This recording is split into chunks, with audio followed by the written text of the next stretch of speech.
Okay, so as we get ready to add the board outline for the next step, I went ahead and kind of made a few modifications. It's a little bit wider now, and it's split right in half. So the joystick and Arduino will be on one half and the buttons on the other. And after trying different configurations, I decided I kind of liked where I could keep my thumb straight and just move it around at that angle. So I got the buttons set up there, the Arduino, and when we do this, everything's symmetric now. So what I'm planning on doing, well, it's not really symmetric. You might notice that's a different angle than that. That was just something I found fit my hand well. But I'm going to treat it like it's symmetric while I'm talking about it here. But it's not, you can see it's not exactly symmetric. But I'm going to do a center line. This one's a little narrower than that one. I found that made a difference in how I move my thumb. Moving my thumb like this for the joystick versus moving my thumb like this for the buttons. Having those the exact same, those handles the exact same size seem to make a difference. So I'm going to draw a box for the outer corners from like here to here and go that high, mark the center line on it. Then I'm going to come back and get all this and then put the exact measurements in and then drag those other pieces that we've already brought in into those exact spots. So that's the plan for the next step. So let's jump over to the screencast and go through getting how we set up a board outline on the PCB design software. And here we are back over in Easy EDA. After stopping the previous video here, I did go through and give these sheets better names. So our wiring schematic. And in the last video, we saw all the relabeling. So now all our different documentation sheets should have the same labels on everything. So I'm going to come into PCB and get started with this. The next step will be the board outline. So we want to make sure we draw that on the board outline layer.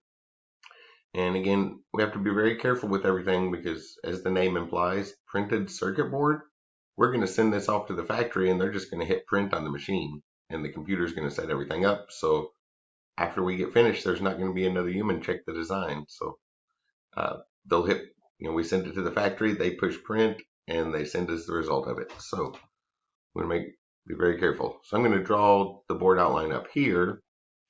So I'm going to box select all of those. Box select all of those and move them out of the way here. And then we'll bring them in a moment. So first thing, I'm going to set up some reference lines and the final result needs to be on the board outline. So to make it easier to tell which reference lines, I'm just going to draw those on the top layer and then we'll delete them. And all of our lines, the board outline and the top layer, we draw the lines with the track feature. So it's just a line, so you'll click, drag over, draw, get the next spot, and you'll notice that we're kind of restricted on the way it flows. That's because that feature is set up for the copper lines inside of the PCB. So that's important there. Let's see, I don't need that. That was just an example. So I'm going to delete that one. And I'm going to go ahead and set up a box with the center line, a line across the bottom, and the cutaway reference line. So I'm going to set up those reference lines, draw a box, and I'll be right back to see the result of that. Okay, so I got some reference lines and marks on here. I started with the outer box here, and I knew the size for that. So I immediately drew a box and manually typed in the starting point and the ending point to get that the exact size. Then I got the center line marked on there, and the bottom of the little hand or top of the little handles, whichever side that is. And then came through and added in a bunch of dimension marks to where the points need to be. So now I should be able to just kind of connect the dots here with the actual lines that are going to be the board outline. And I always like to do that as one continuous thing. So I don't want to, so I'll click a start point, drag out, left click to get the end point or a corner point, and then keep left clicking until it comes back around and snaps onto that original starting point. That way it's one solid line. And an important thing to notice when doing that is if we zoom way out, put the mouse here and scroll in, it scrolls towards where the mouse is. Scroll back out, move the mouse here and scroll in. So we'll need that to be very precise about where we set our lines. So as we start drawing the line, make sure we're on the board outline layer, select the track tool, and then we'll come down and start in the origin. So I'll left click to start the line. As we drag out, we can see it's trying to fill in some spots, and notice that it tries to get certain angles. We can adjust that for the outline in a moment. That's important when we lay the copper, set out the copper tracks inside of there. But for our outline, we don't need to worry about that so much. Then I'm going to come in and try to zoom in where I can get a good view of that point I marked to snap. And try to get right on the mark. That looks good. Looks like it's lined up to all the reference lines. Left click to do that again, and you can see I can just continue the line on out. So I'll come over to the next snap point. Looks like about there. The next one's down here in this corner. So I want to snap right to the corner of that box I put together. Then over the width of the handle. And notice it's not exact, but what we need here is the number of grab points we have. And that will come up to here. And that goes over to where that mark is. Back down to this mark. And finally back over to the origin, where we should be able to snap this closed into a single shape. And once we get back around, then right click to release the track drawing tool. And right click again. So not quite the right shape, but when we highlight it, we have the clicking like that gave us kind of the right number of bin points. So now we can grab these dots and drag it around to get it to that exact shape we want. So I'm going to start over here on the left side and grab this little handle here in the middle and click and drag that until it looks like a straight line. That looks good. Now I'll do the same thing over on this side.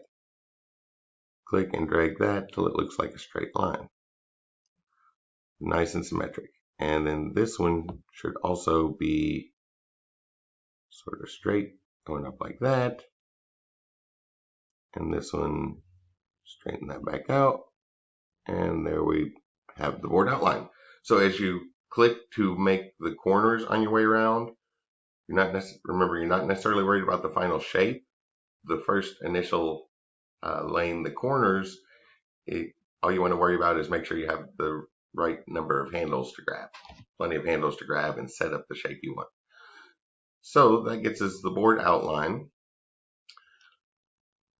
And now we're ready to move our pieces in there so we can get rid of these reference lines here. I'll select that box, delete that.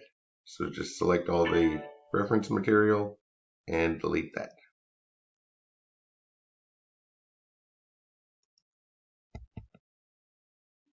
All right, I got all that reference material deleted out of the way. That was just to mark our corner spots and get this set up exactly like we want it. So now we're ready to drag our pieces in, reform the connections, remark all the connections, and then decide where the copper lines on the top and bottom layer are so that all our signals are connected without any lines crossing, because that would cause a short. So we might have to jump back and forth between that top and bottom layer at times, and just make all our connections between those two layers and make sure nothing crosses is the key point. So let's get started into that. Oh, might as well hit save. Don't want to forget to save the project. after we make big steps. So the first thing I'm going to do here is I'm going to drag in the nano and place that. And I know from measuring my little cardboard design, it should be exactly 22 millimeters from this corner. So I'll find the spot that seems closest to 22.122. That'll work. So I'll put a dimension mark there. And now I'll just grab my nano and drag it in. And should probably have done this the other day. Notice when I clicked anywhere on there, the entire thing, labels and everything were selected. But that doesn't happen if I try to click on this, right? All the pieces are still separate. So that's this tool right here, the group thing. So you might want to make sure and group all the pieces before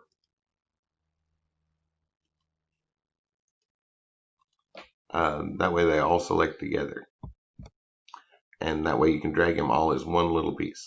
So it looks like that's not grouped. So I'm going to highlight both of them and hit group. So now, well, select both of them.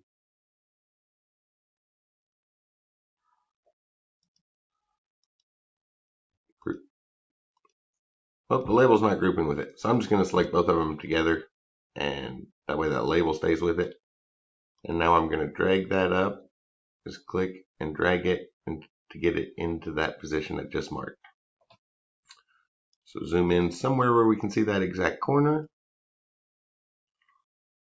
And snap it to that little line. And I want this right at the edge.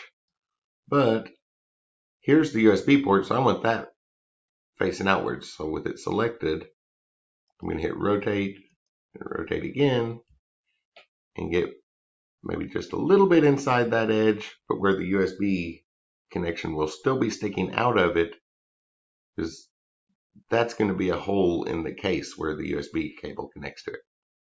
So that looks good right there.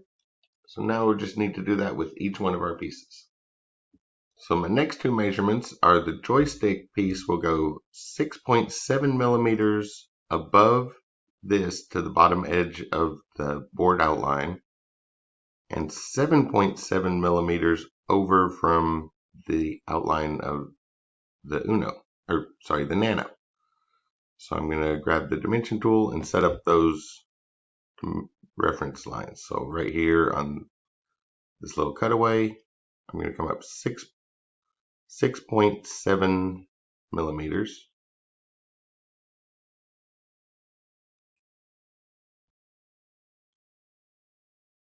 .73. Oh,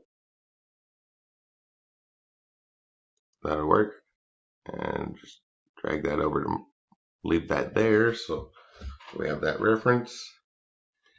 And then another dimension from the edge of the nano here becomes 7.7 millimeters over. 7.62. What's the next snap? 7.87. I'm going to go with the 7.62. And it looks like that's going to be past all our labels here, so it should be good there. So now we can come down here.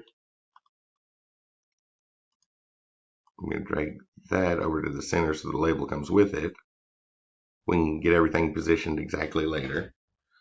So I'll go ahead and select all of those pieces that go together, and then click and drag it up here and match it right to those points.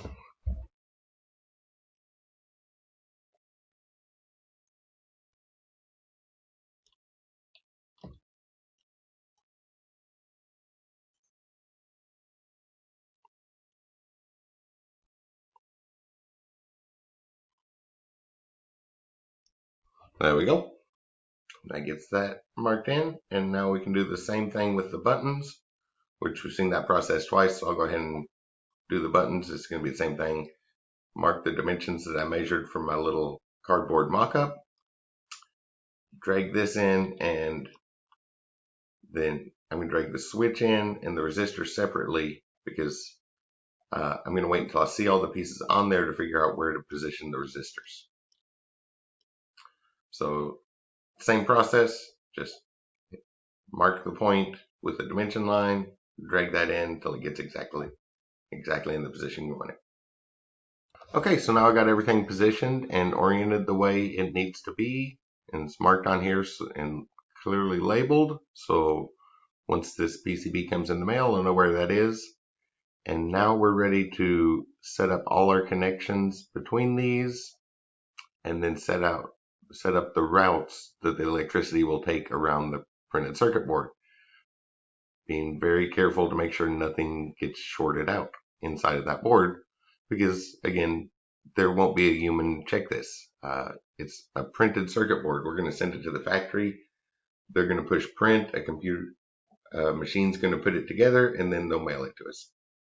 So let's reform these connections, and it'll be the same connections we have over here in the wiring schematic. So all of the labels should match up and everything. We just need to draw the connections between them.